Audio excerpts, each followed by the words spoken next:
morning. Welcome to Viewpoint, your program of personalities, politicians, and perspectives. And we'll kick right off immediately with a personality and a perspective. I'm not sure what my perspective would be working on Route 66. Good morning, Rashid. Mr. Rashid Huda, folks, our knight of the road, who's walking from Chicago, Illinois to Los Angeles on as much as he can of old 66. And where are you this morning, Mr. Huda? I am over by it's called Newberry Springs, about 25 miles east of Barstow, California.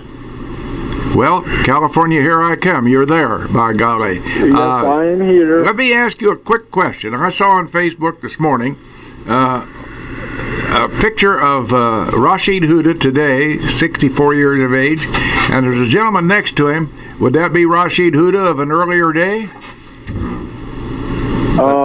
Possible. I don't know which picture you're There's a picture I to. saw posted, and it shows a good-looking young man, but I'm looking at his face carefully, even though you have that hirsute adornment, is what they call a beard. And at that time, the gentleman and the other gentleman in the picture, a good-looking young fella, and I just thought, I wonder if that was you. Well, if I had the picture in front of me, it was posted on Facebook this morning? Yes, I saw it. Okay. I don't recall seeing one, but yep, it's possible. Does he have a beard? No, he was clean-shaven at that time. Clean-shaven? Yeah. With gray hair? Yeah, I thought I looked at the eyes. Now that that's not important at all. But what I'd like to know is how's your last week going now? Or you finally made it across the California border. Boy, you've still got a long way to go, though. Well, not a whole lot. I've got about 150 miles left. Wow. I've crossed about 150 miles of the Mojave Desert. I got another 150 or so to go. Now, what about your climate conditions this last week? What have you run into? Mostly good weather. I had some cold nights to deal with in the middle of the desert, but my tent came in handy to block the wind and kept me kind of warm. The sleeping bag I have is wonderful. It keeps me warm. The tent kept me away from the wind. So for most part, it's been fairly well. Lows in the 40s, highs in the lower to middle 60s. So. Well, that's not so terrible. No, not at all. Rashid, it seems to me that as I follow you on your tour, weekly, you run into somebody who will befriend you and go the extra mile. Does that seem to be the case? Well, that seems to be my good fortune so far. I'm a firm believer in expect and receive. Ask and you shall receive. So I expect good things in life, and they seem to show up. Rashid, I tried that one time when I was a kid in college. I called my father and said I was out of money. I was asking. I didn't receive. I did receive. He said, "That's funny. So am I." And that was the end of the conversation about money. We didn't talk about that anymore. He was more interested in knowing how my grades were.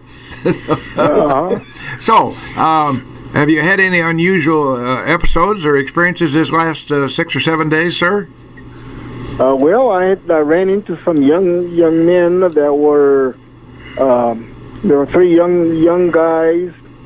They said they were on an adventure, and they seemed like they were just having fun, driving along the old Route 66, where hardly anybody in this part that I'm walking. Like yesterday, I saw about 7 cars, maybe in the 27 miles that I drove, that passed me.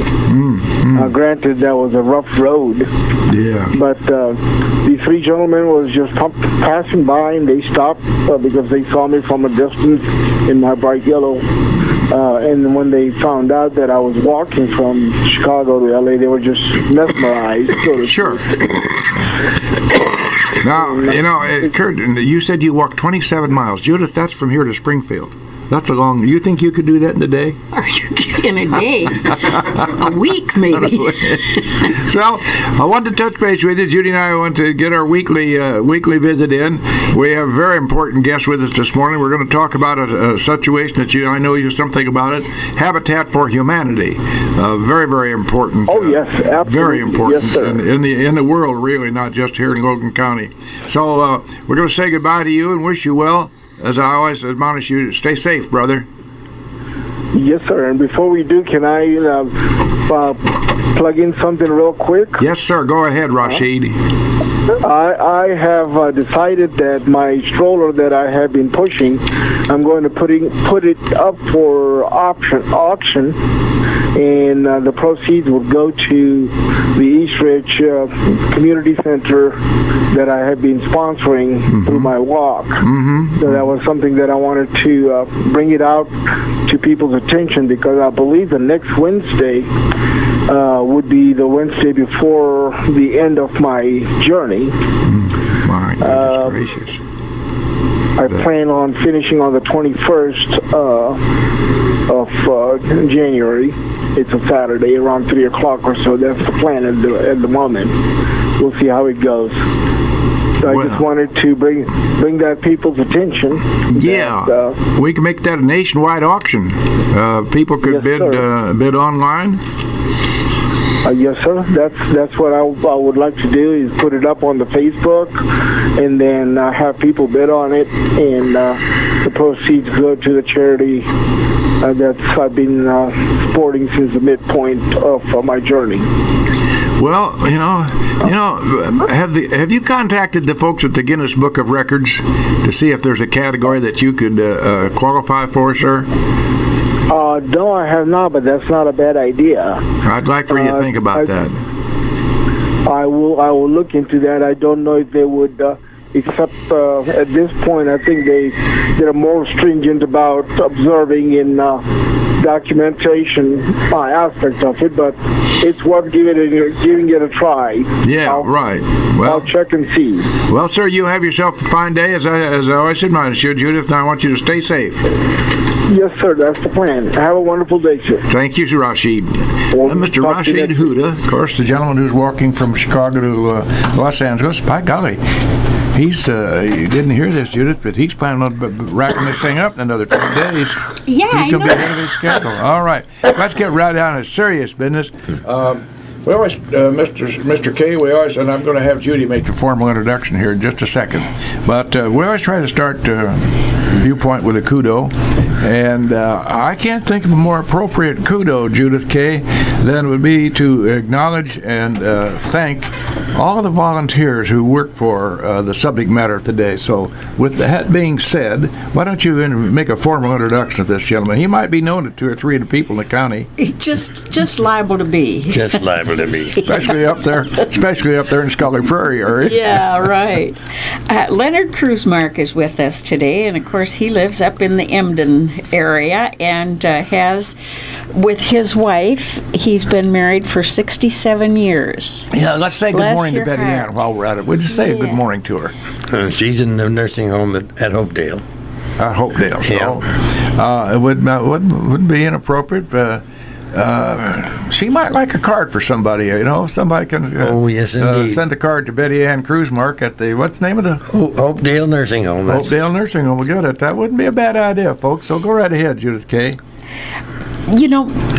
People say, I can't do that, I don't have time, or I can't do that, I don't know how. And there are just many millions of excuses that we have, but Leonard Krusemark is not an excuse maker at all. He's stepped up to the plate his whole life and done good things for people.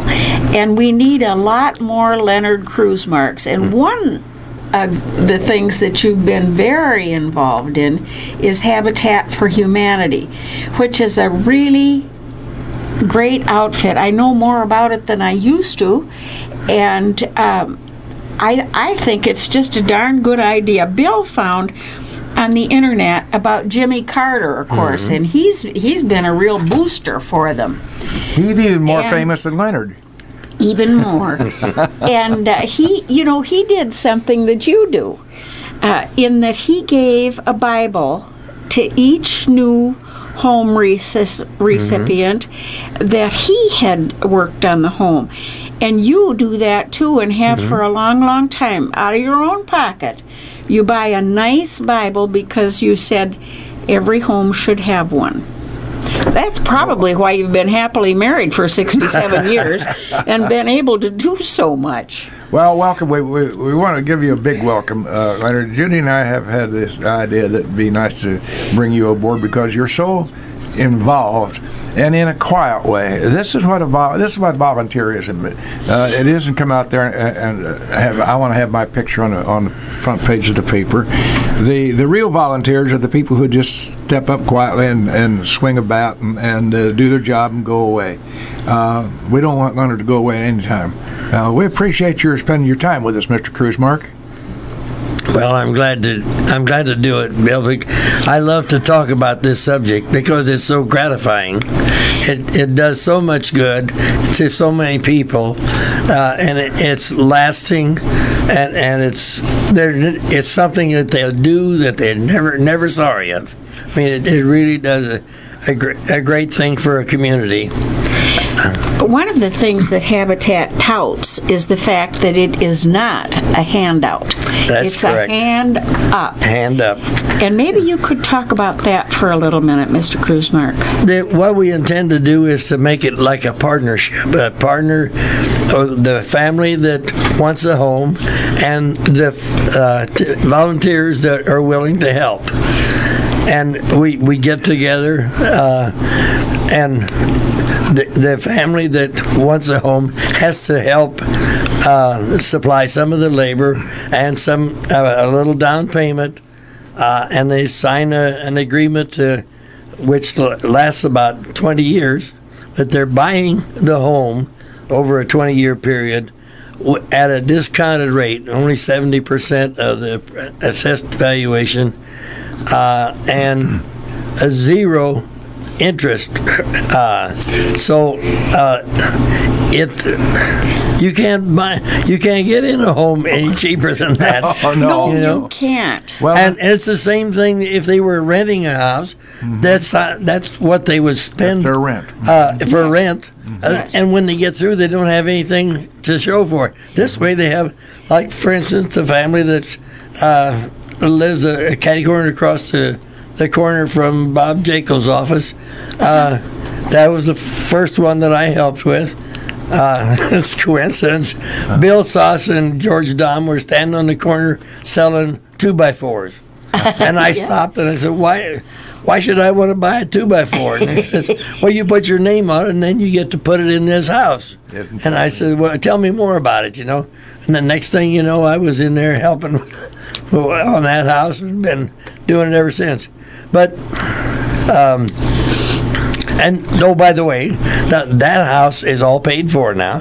Those folks have a house free and clear, no encumbrance, and there was times when they had difficulties, but we had to extend the loan just a little bit, but that wasn't a problem. This is designed for people that don't have it all together, that needs a little help, and it's a hand up. Jimmy Carter says it's not a gift. It's a hand up, a helping hand. And when the group gets together working on a house, I love that. They get so excited. As a matter of fact, there's a time or two when I've had to slow them down and says, guys, slow down a little bit because you're not getting the studdings on just exactly on line with that mark on the plate. And I said, that causes trouble later on. But anyway, when they get excited and it's like in a ball game, it just can't happen fast enough. Of course, generally someone would provide some coffee and make it just a regular, like a bunch of farmers getting together and harvesting a field for someone. Or raising a barn. Yeah. Yeah.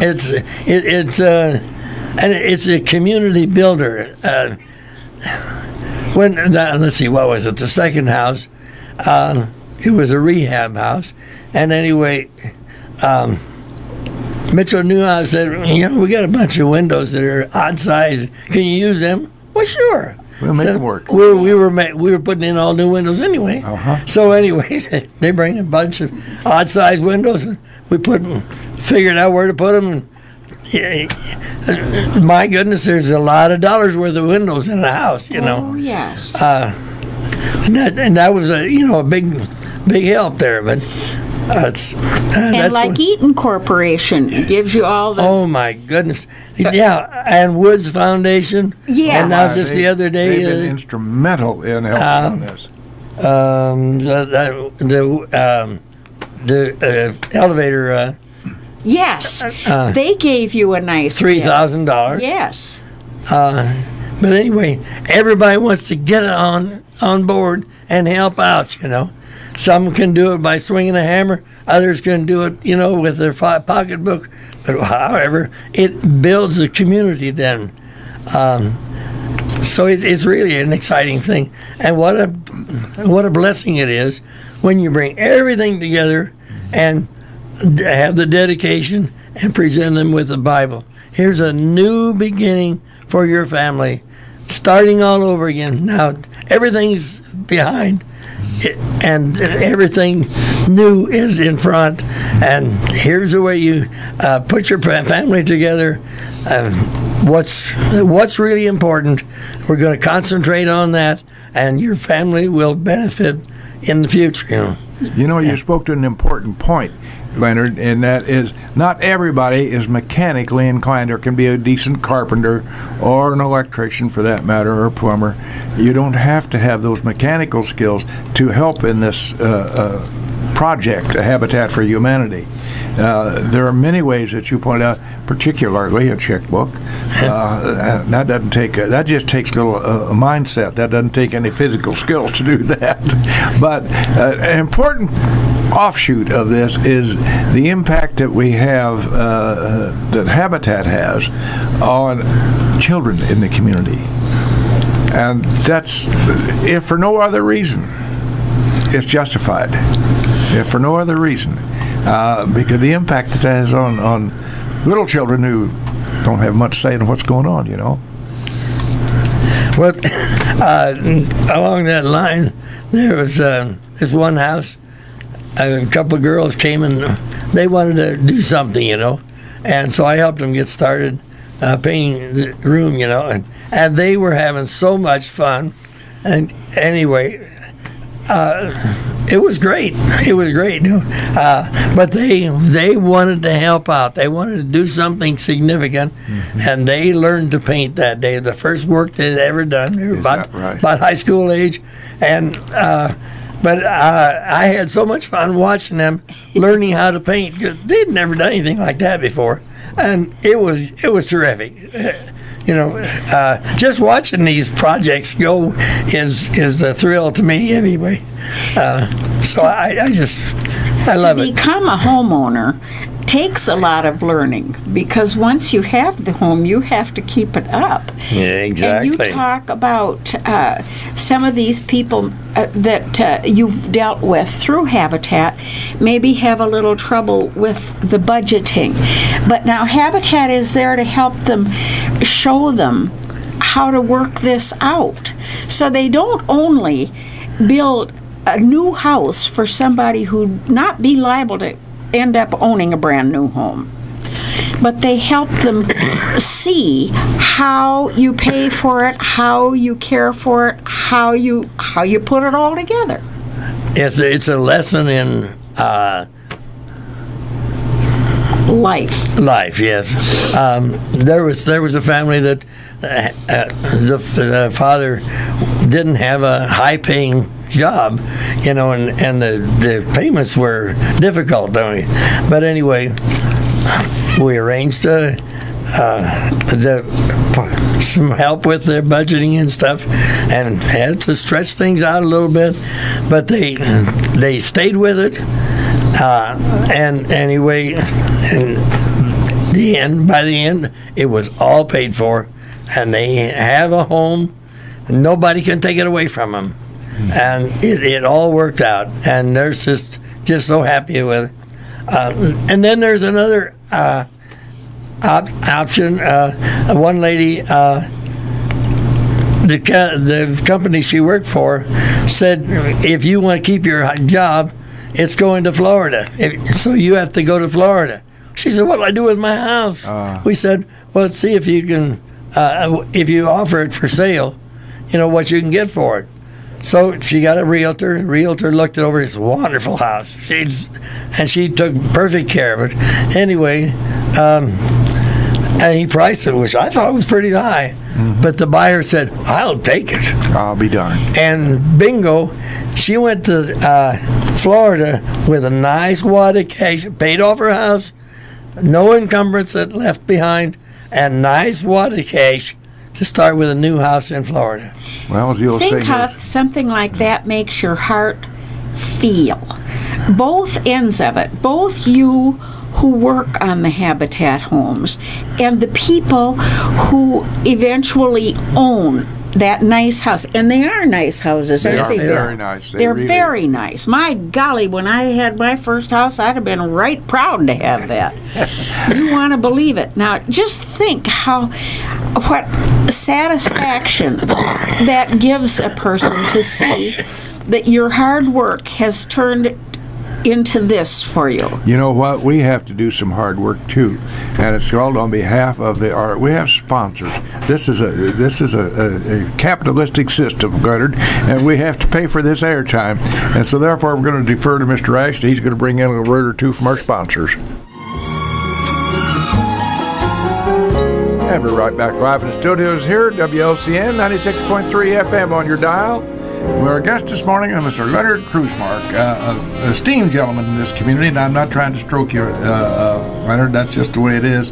We're talking about a very important volunteer work in this community. A lot of people, we need more, work on a project called Habitat for Humanity, and it's a wonderful project wherein people who maybe are less fortunate than many others have an opportunity to get their own home, and it's not a charity. It's a wonderful volunteer work. So, Leonard, have you had any? By the way, I can tell you one thing. There's one volunteer job you don't want in the middle of the summer, and that's stuffing insulation in between the two floors.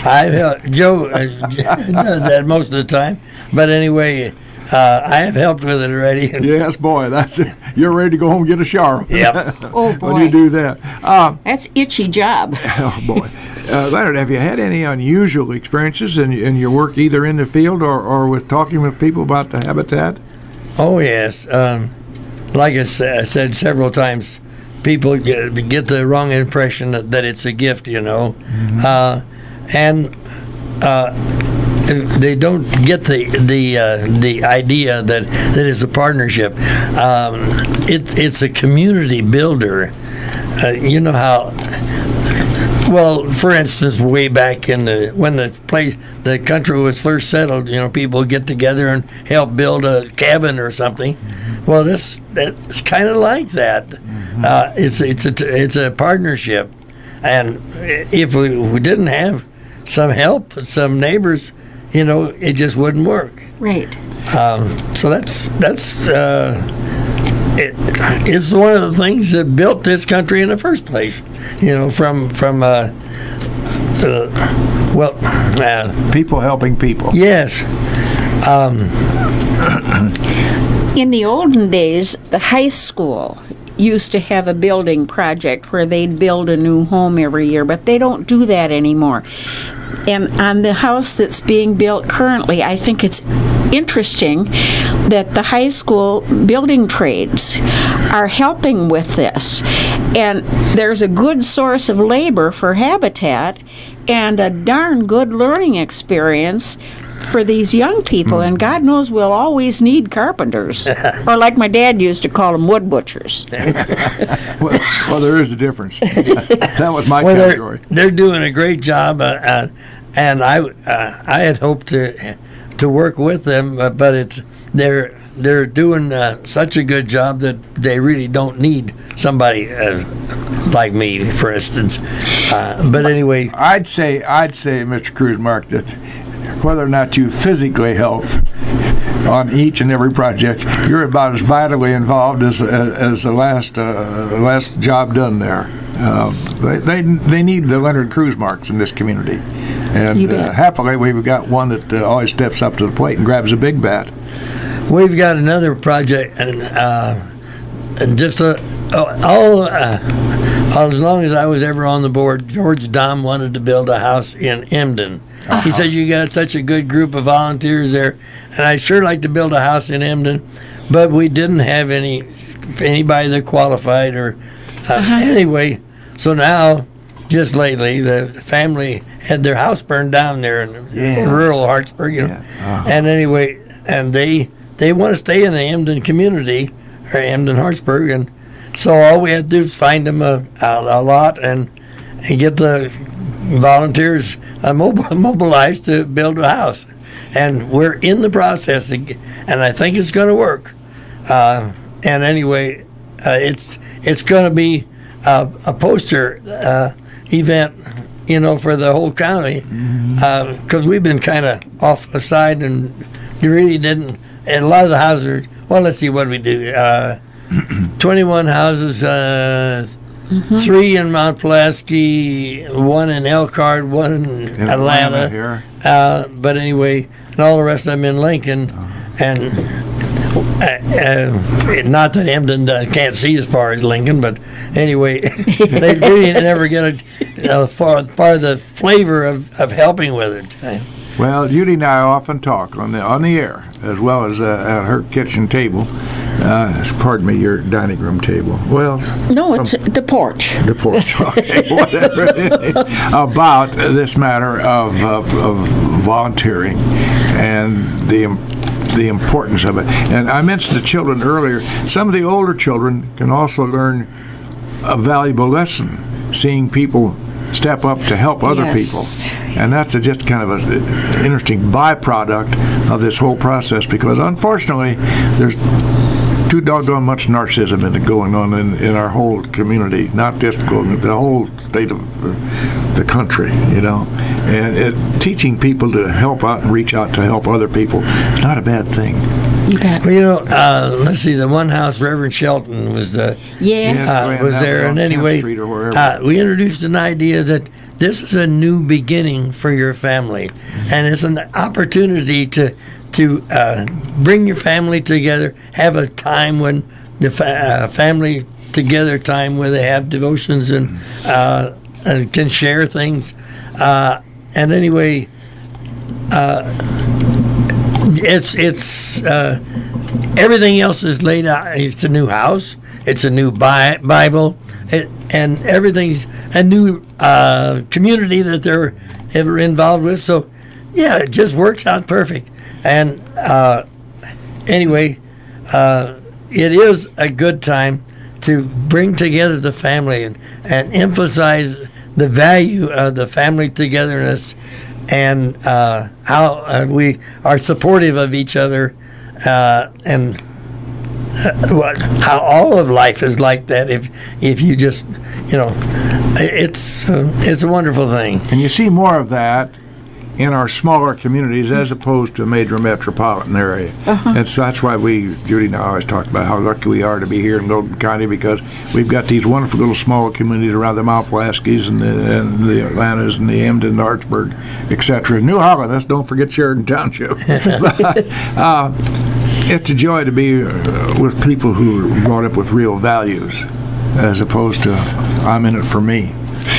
Before we came in here, Mr. Krusemark, you were talking about when they built the new hospital there on 8th Street and working toward the fruition of that project. How many projects have you been involved in around here? You're a volunteer from the word go, aren't you? We were talking about that at the last blood bank. Once upon a time, Irma Potter stopped me on the street, I think it was again. She says, I need some organization to come and give a lot of blood. I want to start a blood bank in Logan County. And I said, well, we'll see what we can do. At that time, our men's group had quite a few members. And anyway, well, yeah, they agreed. If the Deaconess Hospital would open up for us some evening, while we'd all come and give blood. Mm-hmm. I think we gave like something 40-some pints of blood that night. Mm-hmm. And anyway, and Irma Potter's blood bank was on the way. And it's still going today, thanks to her and her. But anyway, glad to have been part of it. But that's the kind of togetherness, we all pitch in what we can do.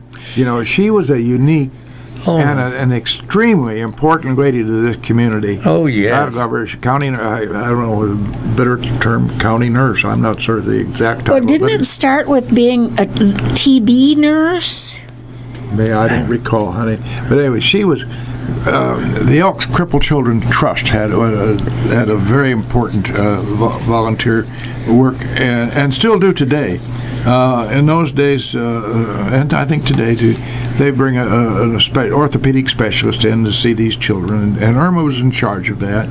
And I would happen to be chairman of that trust for a long time. And she'd call me up and she'd say, Bill, somebody needs so-and-so. And I'd say to her, Mrs. Potter, don't call me and ask me for permission. If you think they need it, just go ahead and take care of it. Don't worry about that. But she was so dedicated to her job. Mm-hmm. And she would never, ever take that responsibility, just say, well, just get it, they'll take care of it. She always wanted to clear it. And I say, well, that's totally unnecessary. If you think they need it, they need it. So simple as that. Yeah, and back then, when they had a blood bank, there was a lot of donors that, yes. I mean, they collected like 80 and 90 pints of blood. I mean, it was really, organized.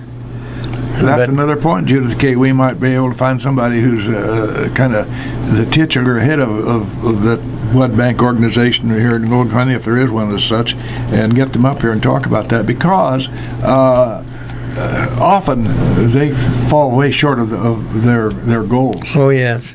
Mm-hmm. And it's so important. One fellow that I meet there used to, was Bob. What was his name? Had his legs amputated in the wheelchair. I know who you're thinking. Anyway, he was about 10 pints ahead of me. Oh. 10 gallons, maybe. Yeah. But anyway, he was a go-getter for the blood donors, and in between times he was at the nursing home and wheeled two wheelchairs ahead of himself to the lunch room. Is that right? How he could do that, I still don't understand that. Well, it speaks to volunteerism. That's what we were talking about this morning, is those folks who spend some time, and hopefully some of their own resources too. You have to have that. In this great project called Habitat for Humanity. I read to Jimmy Carter, he had, that's a nice part about this, the electronic world we're in now. I Googled up Jimmy Carter Habitat for Humanity in seconds. I had this thing up, so I printed it out to just read about it and see what he had to say. And, of course, perhaps he's the most famous example of a volunteer, given the fact that he was past president of the United States. Still, to this very day, he and his wife, and she's an important adjunct to that, show up to help on a house. And that's really, stop thinking about that. Worldwide, too. And I didn't realize that Habitat was involved worldwide. Oh, yes. My brother was on a trip to Philippines. After they'd had this tsunami. Yes. And anyway, they were trying to help people, get started, build houses again. And he said Habitat was there. It's a totally different system, but anyway, they were building houses for people. And a pastor that we had, came from Bangladesh. Oh, yes. And they had a program going there too. So this thing that that works here spreads all over the world. Evidently, they're quite active in South Africa as well. Well, it's great. Or the African continent. Yeah. Well, it's an amazing thing, and it just speaks to man's need for man's help. And if you help somebody else, then maybe they'll help. And it's kind of a cause and effect relationship. Somebody's motivated to help somebody else because they got a little bit of help, and that's what you're doing here in Logan County. You spent how many years in this, Mr. Krusemark? Oh, I lost track of it. I think I started. Well, we're celebrating 25 years. I was, and that was the house number 1. When I was telling you, Bill Sauce and George Dom were on the corner there, so I've been in and out of it, for all 25 years. Well, we appreciate the fact that you are so involved, and knowing who you are, people are inspired to maybe write a check or two, maybe 3 or 4. Some of them do it on a consistent basis. But one of the things that you have, we want to talk about this physical plant you have there on Woodlawn Road. We have quite a warehouse. Judy's daughter, Cynthia Bounds, is the current president of this organization, and Lord knows she does a whale of a job. And you have a lot of people who donate things who you may have an immediate need for, but can warehouse them and then have a need for them maybe 2 months or 3 years later. We knew there was a need for this, but really didn't believe that it was going to explode like it did. We built. This is the 3rd warehouse, and we just keep building on, and it's full. And people just keep bringing things to donate. I got no use for this, but it's too good to throw away. And got a fellow that manages it now that said, well, I can get $18 for that. Good. And isn't that the case, Leonard? If you needed a new vanity top for your sink in the bathroom, couldn't you go there and buy one if they had what you were looking for? Absolutely. Yeah, it's for the public, isn't it? That's exactly. It's a service to the community. People don't understand that. That's another source of revenue, however big or small it may be. But if you've got something that you're downsizing in your home, for instance, and not sure what to do with it, sometimes they may come and get it for you. Oh, yes. And it'll be stored, and then they'll either use it in a new home, or somebody can buy it at a retail basis and save themselves lots of money, and at the same time help Habitat. We average over $2,000 a month selling stuff that's been donated. See, that's great. That's great because that buys a bunch of sheetrock, doesn't it? Yeah. What'd you do with those old chairs that you replaced these with? I'll take them to the warehouse. We just found a home for those chairs. Okay.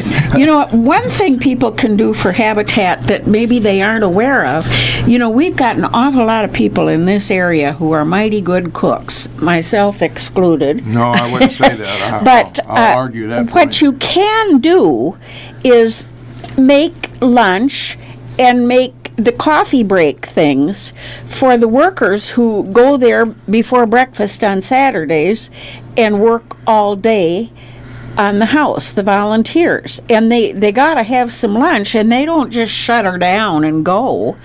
They have their lunch there on the spot. And you can make some sort of hot dish or soup or what have you, sandwiches, to feed them. Get a hold of the Habitat people.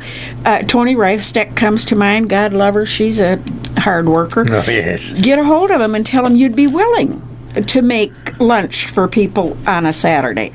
I'm glad you brought that up. I should have mentioned that. We have some really faithful people that will show up, with coffee or sandwiches at noon or whatever, know. And that's a big help. Oh, yeah, you got to have, when you're working hard, boy, when you're putting up a stud wall, you need to have a little sustenance, right? Well, Leonard, we appreciate your taking your time. I know that you're retired and so forth, but you're still awful busy guy. So we appreciate your taking your time to come up here and visit with us about a very important part of Logan County. Do you have anything you'd like to close with right now as we close for Habitat for Humanity? My time is not very valuable. If you have a meeting where you need somebody to fill in to do some talking, I'm available. Bless your heart. I've done this many times, and I'm glad to. I never get tired talking about Habitat. So, the price is right. It doesn't cost you a cent. Leonard Krusemark, we wanted to have you up because I think Judy and I both believe you kind of typify the volunteerism that goes on here in Logan County. We appreciate this very, very much, sir. I'm going to close with a comment that I found again on the internet. Pretty appropriate here, and it says, a house is built by hand, but a home is built by head.